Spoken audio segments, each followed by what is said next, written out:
नमस्कार, जय हिंद दोस्तों।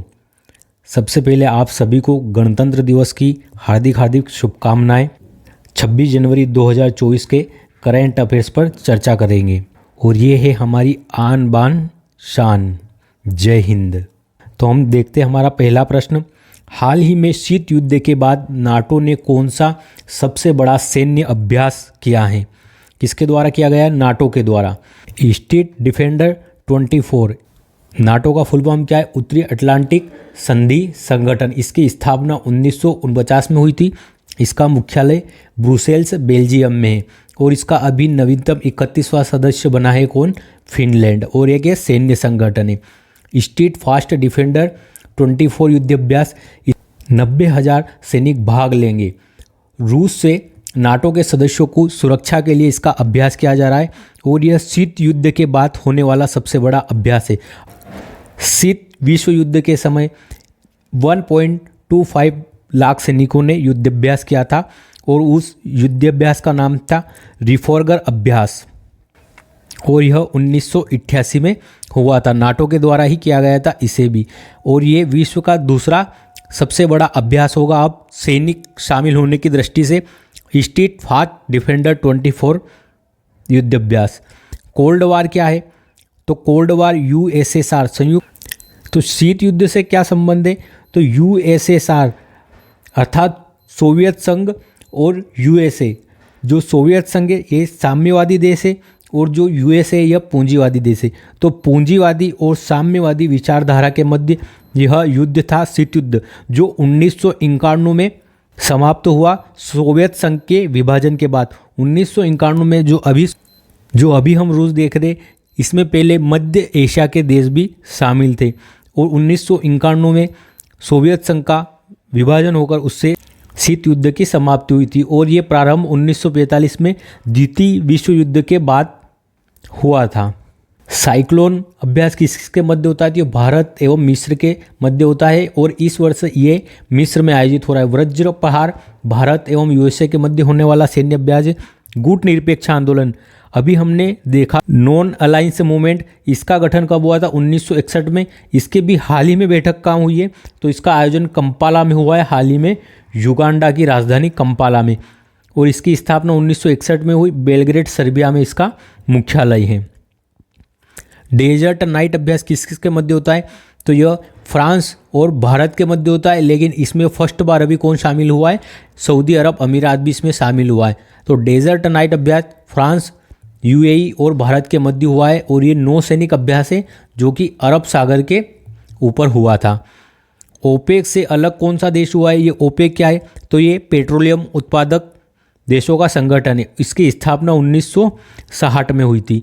इससे अभी हाल ही में कौन सा अंगोला देश अलग हुआ है जो कि अफ्रीका महाद्वीप का है। अंगोला देश इससे अभी हाल ही में अलग हुआ है। इसका हेडक्वार्टर कहाँ है ओपेक का? तो वियना ऑस्ट्रेलिया में इसका हेडक्वार्टर है। अगला प्रश्न है, हाल ही में बच्चों के लिए दुनिया का पहला मलेरिया वैक्सीन कार्यक्रम किसने प्रारंभ किया है? तो ये बच्चों के लिए है और दुनिया का पहला वैक्सीन कार्यक्रम है। तो ये शुरुआत किया है कैमरून देश के द्वारा। कैमरून देश के द्वारा बच्चों के लिए दुनिया का पहला मलेरिया वैक्सीन कार्यक्रम प्रारंभ किया गया है। और मलेरिया की प्रथम वैक्सीन कौन है विश्व की? तो मस्क्वारिक्स ये मलेरिया की प्रथम वैक्सीन है। बच्चों के लिए मलेरिया कार्यक्रम दुनिया का पहला देश कैमरून बना है। और मस्क्वारिक्स यह वैक्सीन ऑक्सफोर्ड यूनिवर्सिटी के द्वारा बनाई गई है जो मलेरिया के लिए है। और ये किसके सहयोग से चलाएगा कैमरून इस अभियान को? तो यह गवी अर्थात ग्लोबल वैक्सीन अलायंस, इस संगठन की सहायता से यह चलाएगा। मलेरिया फ्री देश हाल ही में कौन सा घोषित हुआ है? तो अभी हमने 2 दिन पहले देखा केप वर्डे जो मलेरिया मुक्त घोषित हुआ है अफ्रीका महाद्वीप का तीसरा देश। पहला देश कौन सा? मॉरिशस और दूसरा देश था अल्जीरिया। पहला देश मॉरिशस और दूसरा देश है अल्जीरिया अफ्रीका महाद्वीप का। कैमरून, इसकी राजधानी क्या है? तो कैमरून की राजधानी ये याओंडे। क्या है? याओंडे।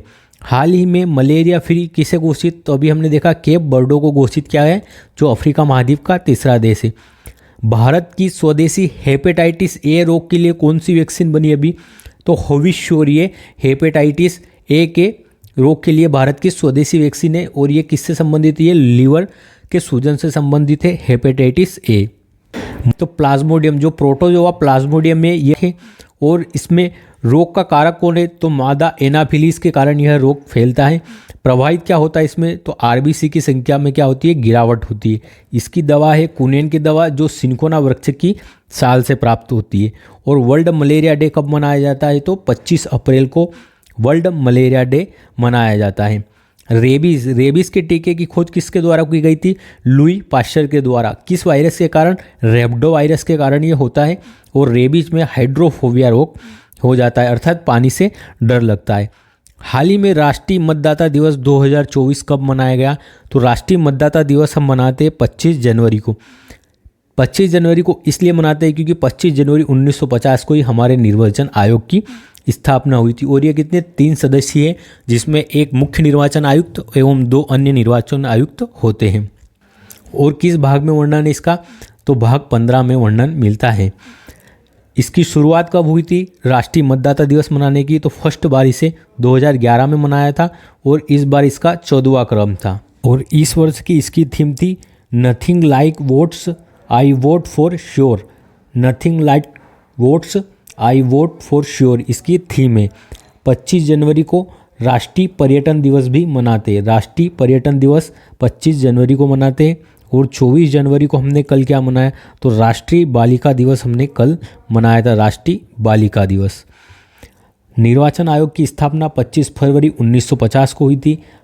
अनुच्छेद 324 से 338 के तहत इसका वर्णन है भाग 15 में। फर्स्ट निर्वाचन आयुक्त सुकुमार सेन थे। प्रथम महिला निर्वाचन आयुक्त रमा देवी जी थे, और वर्तमान में राजीव कुमार जी हैं। एनकोर और सीवीजी लैब ये दोनों निर्वाचन आयोग द्वारा प्रारंभ किए गए हैं। राज्य निर्वाचन आयोग का उल्लेख 243 के में है, जो पंचायती राज के चुनावों से संबंधित है। और नगरीय स्वशासन जो 243 ZA के तहत शामिल है, जो नगरीय स्वशासन के निर्वाचन कराने के लिए सूचित करता है। राजस्थान के सीएम कौन है? अभी भजन लाल जी शर्मा। MP के मोहन जी यादव। छत्तीसगढ़ के विष्णुदेव सहाय। मिजोरम के लाल दुहुमा। और तेलंगाना के रेवंत रेड्डी अभी CM बने हैं 5 राज्यों में जो चुनाव हुए थे। मतदान की आयु 21 से घटाकर 18 वर्ष कब कर दी गई थी? तो ये 64 संशोधन द्वारा की गई थी। राष्ट्रपति, उपराष्ट्रपति और राज्यपाल उम्मीदवार के लिए 35 वर्ष की आयु आवश्यक होती है, न्यूनतम 35 वर्ष। राज्यसभा के सदस्यों के लिए 30 वर्ष आयु आवश्यक है। लोकसभा और विधानसभा के लिए 25 वर्ष की आयु आवश्यक है चुनाव के लिए। आर्टिकल 76 में क्या लिखा है? तो यह महान्यायवादी का उल्लेख करता है, जो भारत सरकार का सबसे बड़ा वकील होता है। और महाधिवक्ता कहाँ राज्यों में होता है? जो कि आर्टिकल 165 के तहत उसका वर्णन होता है। अनुच्छेद 148 के तहत केक का उल्लेख है नियंत्रक एवं महालेखा परीक्षक का। अनुच्छेद 108 में किसका उल्लेख है? तो इसमें संयुक्त अधिवेशन, अर्थात जब गतिरोध उत्पन्न हो जाता है राज्यसभा और लोकसभा के बीच, तो संयुक्त अधिवेशन का उल्लेख 108 में है। और ये बैठक कौन बुलाता है? तो राष्ट्रपति संयुक्त बैठक बुलाता है, और इसकी अध्यक्षता लोकसभा का स्पीकर करता है। अनुच्छेद 110 के तहत धन विधेयक के बारे में बताया गया है कि धन विधेयक किसे कहा जाएगा। अनुच्छेद 129 के तहत क्या है? तो ये कहता है कि सुप्रीम कोर्ट क्या होगा? हमारा सर्वोच्च न्यायालय एक अभिलेखीय न्यायालय होगा। अनुच्छेद 32 संवैधानिक उपचारों का अधिकार है, जिसे BR अम्बेडकर ने संविधान की आत्मा कहा है।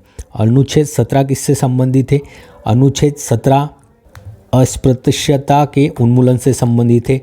अनुच्छेद 18 यह उपाधियों का अंत करता है। और अनुच्छेद 61 के तहत क्या है? तो इसमें राष्ट्रपति पर महाभियोग की प्रक्रिया है। संसद के अंदर कौन कौन शामिल होते हैं संसद में?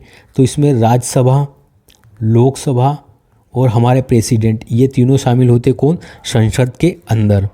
अगला प्रश्न है, हाल ही में ICC पुरुष T20 cricketer of the year 2023 का पुरस्कार किसे मिला है? तो T20 cricketer of the year का पुरस्कार सूर्य कुमार यादव को मिला है। तो जो ICC अवार्ड है इनको देख लेते हैं। क्रिकेटर ऑफ द ईयर का अवार्ड पैट कमिंग्स को मिला है, और इसके लिए इन्हें सर गरफील्ड सोप्स अवार्ड से सम्मानित किया गया है, जो ऑस्ट्रेलिया के खिलाड़ी है। ICC one day cricketer of the year किसे दिया गया है? विराट कोहली को।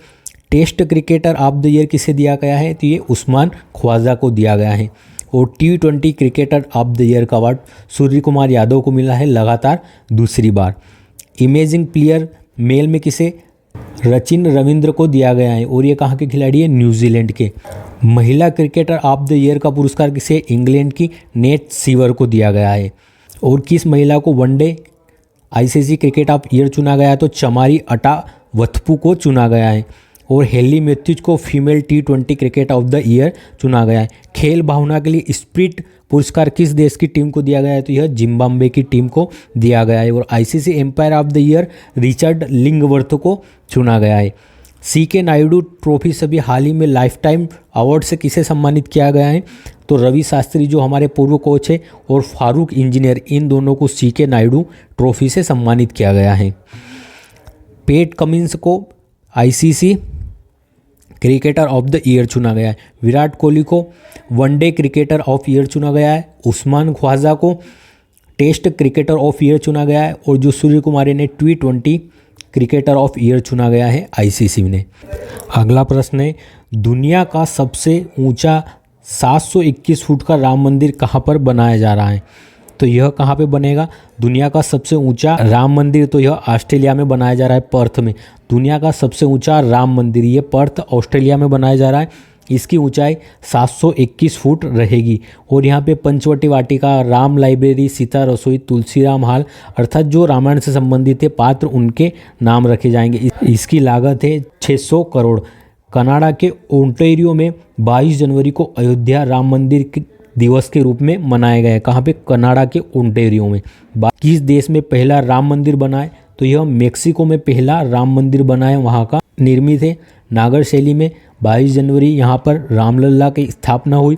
वास्तुकार मंदिर के श्री चंद्रकांत सोमपुरा जी थे। और मूर्ति के वास्तुकार अरुण योगीराज जी थे, जो कि मैसूर से है। इसकी ऊंचाई 161 फीट है और इसमें 5 मंडप है।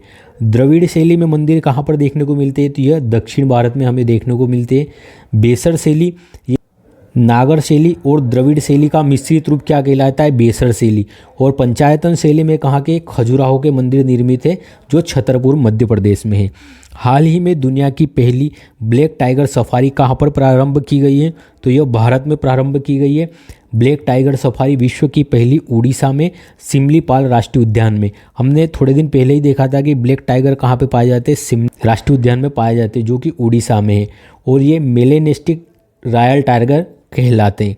भारत का डार्क स्काई पार्क कहाँ पर खोला गया है? पहला, यह भारत का प्रथम है। ये पेंच नेशनल पार्क मध्य प्रदेश में खोला गया है। नुआखाई धानु यात्रा और बांकी महोत्सव ये कहाँ पे? उड़ीसा में आयोजित होते हैं। नलबाना पक्षी अभ्यारण्य कहाँ पे है? ये चिल्का झील उड़ीसा में। और पिटली पक्षी अभ्यारण्य कहाँ पे है? तो यह हमें लक्षद्वीप में देखने को मिलेगा, केंद्र शासित प्रदेश में पिटली पक्षी अभ्यारण्य। जगन्नाथ यात्रा में श्री जगन्नाथ जी के रथ को क्या कहते हैं? तो इसे नंदी घोष या गरुड़ के नाम से जाना जाता है। यहाँ पे 3 रथ होते हैं, एक इनकी बहन सुभद्रा का और बलभद्र भाई का। अगला प्रश्न है, हाल ही में चर्चा में रहे विजयन राघवन पैनल का संबंध किससे है? तो इसका संबंध DRDO से। विजय राघवन पैनल हाल ही में 9 सदस्यीय एक समिति का गठन हुआ था। अपनी जांच के बाद रिपोर्ट प्रस्तुत हुए कहा है कि DRDO को अनुसंधान पर विशेष ध्यान देना चाहिए, उत्पादन पर ध्यान न देकर अनुसंधान पर ध्यान देना चाहिए। इसका मूल लक्ष्य क्या होना चाहिए? रिसर्च एंड डेवलपमेंट होना चाहिए। उत्पादन हम अन्य कंपनियों से भी करवा सकते हैं। DRDO के बारे में देखें तो इसकी स्थापना 1 फरवरी 1958 को हुई थी और इसका ध्येय वाक्य बलस्य मूलम विज्ञानम। आगे देखते, एक देश एक चुनाव समिति के अध्यक्ष किसे चुना गया था? रामनाथ कोविंद को। GST कमेटी किसकी सिफारिश पर लागू की गई? GST विजय केलकर समिति की अनुशंसा पर लागू हुई थी 101वें संविधान संशोधन के द्वारा। और आर्टिकल 246A में GST का वर्णन है। और अगर बात करें GST परिषद का वर्णन किसमें? तो आर्टिकल 279A में इसका उल्लेख है। और इसका अध्यक्ष कौन होता है? तो जो वित्त मंत्री होता है वो GST परिषद का अध्यक्ष होता है। मौलिक कर्तव्यों की बात करें तो यह स्वर्ण सिंह समिति की अनुशंसा पर शामिल किए गए थे। यह मूल संविधान में नहीं थे। इन्हें 42वें संविधान संशोधन द्वारा आर्टिकल 51 में भाग 4 में जोड़ा था, जिसे कहाँ से लिया है हमने, रूस के संविधान से लिया है। 42वें संविधान संशोधन के तहत 10 मौलिक कर्तव्य जोड़े गए थे, जबकि 11वां मौलिक कर्तव्य 86वें संविधान संशोधन द्वारा जोड़ा गया था। त्रिस्तरीय पंचायती राज व्यवस्था बलवंत राय मेहता समिति की अनुशंसा पर लागू हुआ था और ये 2 अक्टूबर 1959 को राजस्थान के नागौर जिले से प्रारंभ किया गया था।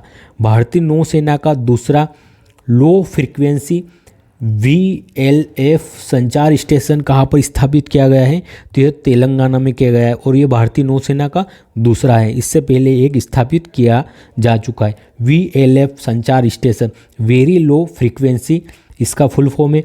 ये भारत का सेकेंड है। इससे पहले फर्स्ट तमिलनाडु में यह स्टेशन स्थापित किया जा चुका है और ये सेकेंड का तेलंगाना के विकाराबाद जिले में स्थापित किया जाएगा और ये इंडियन नेवी का है। ये क्या कार्य करेगा, कुछ जो जहाज और हमारी पनडुब्बियाँ होती है उनसे सुरक्षित संचार अर्थात उनसे संचार स्थापित अर्थात उनसे बाद के लिए सुरक्षित संपर्क स्थापित करेगा। तेलंगाना के CM कौन है, रेवंत रेड्डी यहाँ के CM है। अमराबाद और मृगनयनी नेशनल पार्क कहाँ पर स्थित है, तेलंगाना में। देश का पहला 3D मुद्रित मंदिर कहाँ पर, तेलंगाना में निर्मित है। आरोग्यश्री योजना भी तेलंगाना के द्वारा लॉन्च की गई है।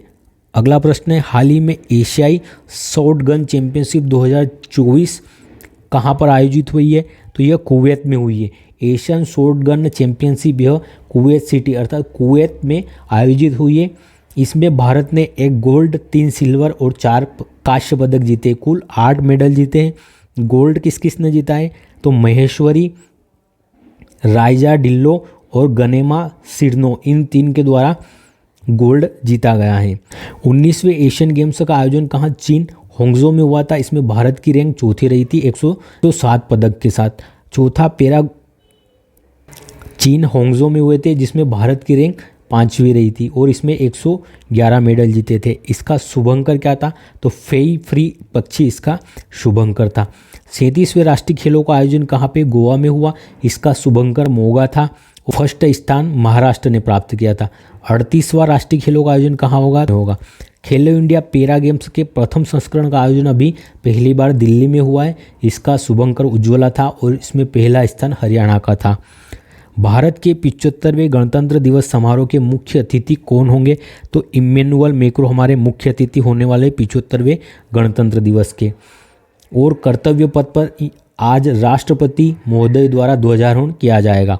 यहाँ ध्यान देने योग्य बात है कि 15 अगस्त को प्रधानमंत्री लाल किले से ध्वजारोहण करते हैं और गणतंत्र दिवस पर राष्ट्रपति ध्वजारोहण करते हैं। फर्स्ट बार 26 जनवरी 1950 को हमारे मुख्य अतिथि सुकर्णो थे, डॉक्टर सुकर्णो, जो कि इंडोनेशिया के प्रधानमंत्री थे। 2023 में हमारे गणतंत्र दिवस पर मुख्य अतिथि अब्दुल फतेह अल सीसी थे, जो राष्ट्रपति है मिस्र के। 2024 में अभी वर्तमान में फ्रांस के राष्ट्रपति इम्मैनुअल मैक्रों शामिल हुए और अभी हाल ही में कौन प्रधानमंत्री बने हैं फ्रांस के, तो गैब्रियल यहाँ के प्रधानमंत्री बने हैं सबसे कम उम्र के।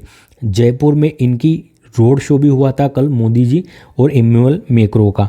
और इस वर्ष की थीम है हमारी भारत लोकतंत्र की जननी विकसित भारत। भारत लोकतंत्र की जननी विकसित भारत इस वर्ष की थीम है गणतंत्र दिवस की। 26 जनवरी 1930 को हमने पहली बार पूर्ण स्वराज अर्थात हमने लाहौर अधिवेशन जब हुआ था 1929 में, तब हमने पूर्ण स्वराज का प्रस्ताव पारित किया था और इस दिन हमने हमारे मन से स्वतंत्रता होने की घोषणा कर दी थी। इसलिए इस याद रखने के लिए 26 जनवरी को संविधान को लागू किया गया। अयोध्या के राम जन्मभूमि मंदिर में 42 दिवसीय महामंडल महोत्सव हुआ प्रारंभ। हम कल के प्रश्नों का रिवीजन कर लेते हैं और अगर आपको हमारी क्लास पसंद आए तो कृपया चैनल को सब्सक्राइब अवश्य करें और सपोर्ट करें।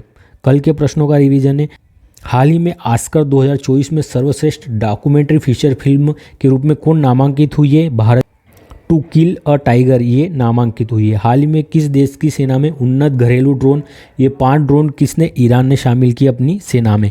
हाल ही में अंतर्राष्ट्रीय शिक्षक दिवस कब मनाया गया, तो यह 24 जनवरी को मनाया गया। अंतर्राष्ट्रीय शिक्षा दिवस भी मनाया जाता है और भारत में राष्ट्रीय बालिका दिवस मनाया जाता है।